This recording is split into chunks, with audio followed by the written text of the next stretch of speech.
agaza da ni da ke akwai sirri. Kai kaɗai za na baiwa duka soyayya, inda kai ba wanda zai yi tasiri.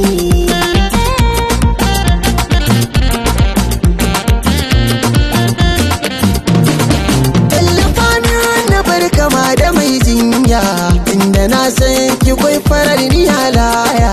Tun gani na da ke na baki soyayya, tausasa min hazu cikin zaman sirri.